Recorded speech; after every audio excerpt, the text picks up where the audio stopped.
What we're looking at here is a CD burning robot that I built about 15 years ago, and the way it works is this gadget here is a vacuum pickup device. It drops down until this switch contacts the disc, then it knows it has it. That sends a signal that turns the vacuum on. It picks up by means of this elevator actuator here. It's a threaded rod that is driven off a motor, and it runs up.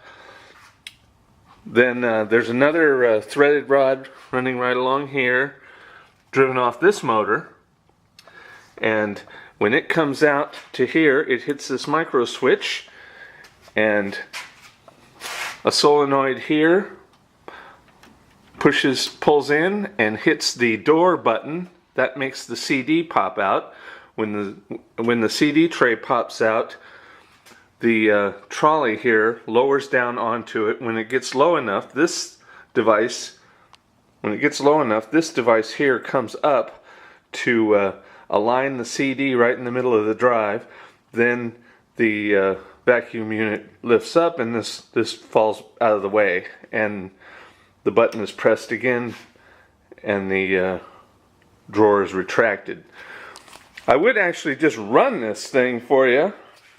It's at the monitor that that this requires is old technology, and I don't have one anymore.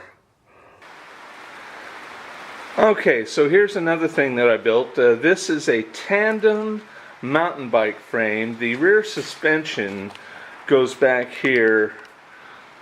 You can see these mounting points for the rear suspension. The shock goes there. There's some linkage goes on here, and the rear suspension is off on this end. So this is just another gadget that I made. Okay, this here is my spud gun. This is another one of the gadgets that I built. You notice the end here is nice and sharp. You put a potato up in there and jam it in, and it cuts the excess of the potato off because it's nice and sharp there. This is, excuse me, this is the ramrod that rams the potato down the barrel. Then you insert a standard butane lighter refill into that socket there, and this has a piezoelectric spark igniter that lights off the charge, and this thing will it'll knock a hole in a redwood fence with a potato. It's really powerful. Another neat gadget that I built.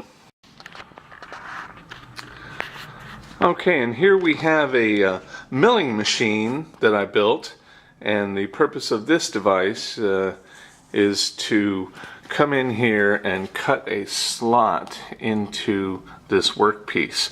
This is the workpiece. This was made to mass produce these workpieces, and it's kind of a neat gadget. It's got this four-way vise here, and you can see that there's a power drive going on in there.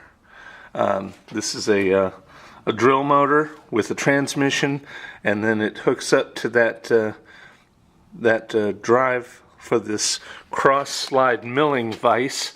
Then there's another one under here to move the mill this way.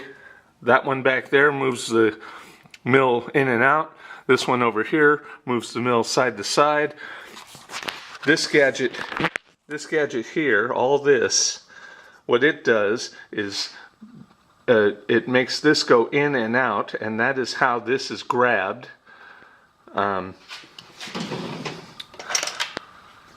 This is a blank before it's done, and there's a wire hopper that sits out here, and this moves out, grabs one of these tubes, moves it in, cuts the slot, and then drops it into another hopper after it's done. So the slot cutting milling machine that I showed you a minute ago is used to make these.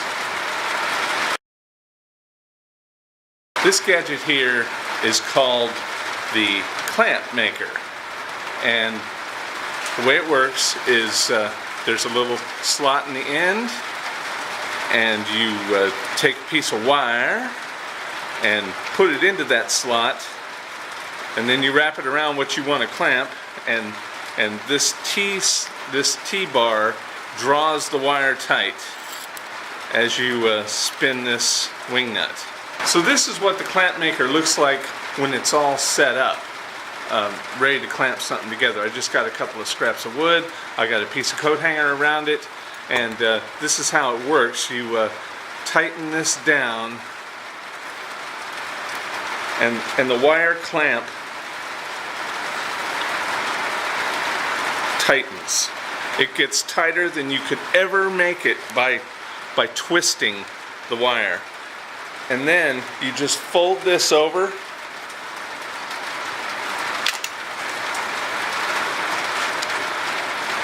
and there you have a very strong joint. Let me clean it up by cutting the excess wire off.